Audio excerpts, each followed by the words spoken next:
Wonder, pages 216 to 219. Via's secret. A couple of days after spring break ended, Mom found out that Via hadn't told her about a school play that was happening at her high school the next week. And Mom was mad. Mom doesn't really get mad that much, though Dad would disagree with that. But she was really mad at Via for that. She and Via got into a huge fight. I could hear them yelling at each other in Via's room. My bionic lobot ears could hear Mom saying, "But what is with you lately, Via? You're moody and taciturn and secretive. What is so wrong with my not telling you about a stupid play?" Via practically screamed. "I'm not even having a speaking part in it." "Your boyfriend does. Don't you want us to see him in it?" "No, actually I don't." "Stop screaming." "You screamed first. Just leave me alone, okay? You've been really good about leaving me alone my whole life. So why do you choose high school to suddenly be interested? I have no idea." Then I don't know what Mom answered, because it got all quiet, and even my bionic lobot ears couldn't pick up a signal. My cave. By dinner, they seemed to have made up. Dad was working late. Daisy was sleeping. She'd thrown up a lot earlier in the day, and Mom made an appointment to take her to the vet the next morning. The three of us were sitting down, and no one was talking. Finally, I said, "So, are we going to see Justin in a play?" Via didn't answer, but looked down at her plate. "You know, Augie," Mom said, "I hadn't realized what play it was, and it really wasn't something that would be interesting to kids your age, anyway." "So I'm not invited?" I said, looking at Via. "I didn't say that," said Mom. "It's just I don't think it's something you'd enjoy."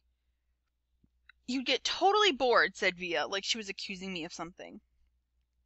"Are you and Dad going?" I asked. "Dad'll go. I'll stay home with you," said Mom. "What?" Via yelled at Mom. "Oh, great. So you're going to punish me for being honest by not going?" "You didn't want us to go in the first place, remember?" answered Mom. "But now that you all know about it, of course I want you to go," said Via. "Well, I've got to weigh everyone's feelings here, Via," said Mom. "What are you two talking about?" I shouted. "Nothing!" they both snapped at the same time. "Just something about Via's school that has nothing to do with you," said Mom. "You're lying," I said. "Excuse me?" said Mom, kind of shocked. Even Via looked surprised. "I said you're lying," I shouted. "You're lying!" I screamed at Via, getting up. "You're both liars! You're both lying to my face like I'm an idiot!" "Sit down, Augie," Mom said, grabbing my arm. I pulled my arm away and pointed at Via. "You think I don't know what's going on?" I yelled. "You just don't want your brand new fancy high school friends to know your brother's a freak." "Augie!" Mom yelled. "That's not true." "Stop lying to me, Mom!" I shrieked. "Stop treating me like a baby. I'm not retarded. I know what's going on." I ran down the hallway to my room and slammed the door behind me so hard that I actually heard little pieces of the wall crumble inside the door frame. Then I plopped onto my bed, pulled the covers up on top of me. I threw my pillows over my disgusting face and then piled all my stuffed animals on top of the pillows like I was inside a cave. If I could walk around with a pillow over my face all the time, I would. I don't even know how I got so mad. I really wasn't mad at the beginning of dinner. I wasn't even sad. But then, all of a sudden, it just kind of exploded out of me. I knew Via didn't want me to go to her stupid play, and I knew why. I figured Mom would follow me into my room right away, but she didn't.